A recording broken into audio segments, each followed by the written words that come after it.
नमस्कार दोस्तों। आज हम आपको भगवद गीता के छठे अध्याय यानी ध्यान योग की कहानी सुनाएंगे। यह कहानी हमें सिखाती है कि ध्यान और योग के माध्यम से हम अपने जीवन को कैसे संवार सकते हैं। तो आइए इसे सरल और रोचक तरीके से समझते हैं।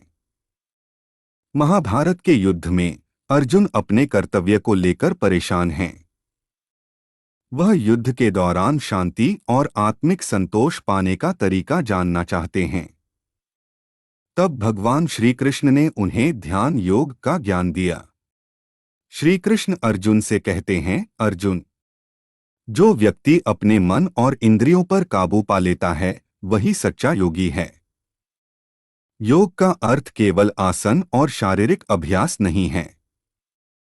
इसका असली उद्देश्य है आत्मा को पहचानना और ईश्वर से जुड़ना। श्री कृष्ण समझाते हैं, अर्जुन, यदि मन को काबू में रखोगे तो वह तुम्हारा मित्र बनेगा, लेकिन यदि मन को भटकने दोगे तो यह तुम्हारा शत्रु बन जाएगा। उन्होंने यह भी कहा, जो अपने कर्तव्यों का पालन करता है, फल की चिंता नहीं करता और सुख दुख में समान रहता है, वही योगी है। अर्जुन यह सुनकर सोचने लगे कि क्या वह अपने मन को नियंत्रित कर सकते हैं। श्री कृष्ण ने अर्जुन को ध्यान की विधि सिखाई। ध्यान के लिए एकांत जगह चुनो।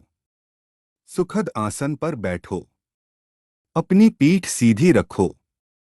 अपनी नजरों को सामने की ओर टिकाओ। फिर अपने मन को शांत करके अपनी आत्मा पर ध्यान केंद्रित करो। उन्होंने आगे कहा, न अधिक खाओ, न ज्यादा भूखे रहो, न अधिक सो, न ज्यादा जागो। संतुलन ही ध्यान का पहला कदम है। अर्जुन ने पूछा, ध्यान करते समय मन इधर उधर भागता है, इसे कैसे रोका जाए? श्री कृष्ण ने उत्तर दिया, यह अभ्यास और वैराग्य से संभव है। धीरे धीरे मन को एकाग्र करो और इसे आत्मा पर केंद्रित करो। श्री कृष्ण ने बताया, अर्जुन, सच्चा योगी वही है जो सभी जीवों को समान दृष्टि से देखता है। वह न किसी से घृणा करता है, न किसी से मोह। वह अपने और दूसरों के दुख सुख को एक समान मानता है। श्री कृष्ण ने कहा, योगी के लिए स्वर्ण, पत्थर और मिट्टी में कोई अंतर नहीं होता। वह दूसरों के प्रति करुणा और प्रेम रखता है। अर्जुन ने पूछा, मुझे बताइए, सबसे बड़ा योगी कौन है? श्री कृष्ण ने मुस्कुराते हुए कहा, जो ईश्वर में विश्वास रखता है, प्रेम पूर्वक ध्यान करता है और श्रद्धा से मेरी भक्ति करता है, वही सबसे बड़ा योगी है। अर्जुन, ऐसा योगी हमेशा मुझसे जुड़ा रहता है और मैं उससे। दोस्तों, इस कहानी से हमें ये सीख मिलती है, मन को नियंत्रित करना ही सबसे बड़ा योग है। ध्यान और अनुशासन से हम आत्मा को पहचान सकते हैं। सभी जीवों के प्रति समान दृष्टि और प्रेम रखना सच्चे योगी का लक्षण है।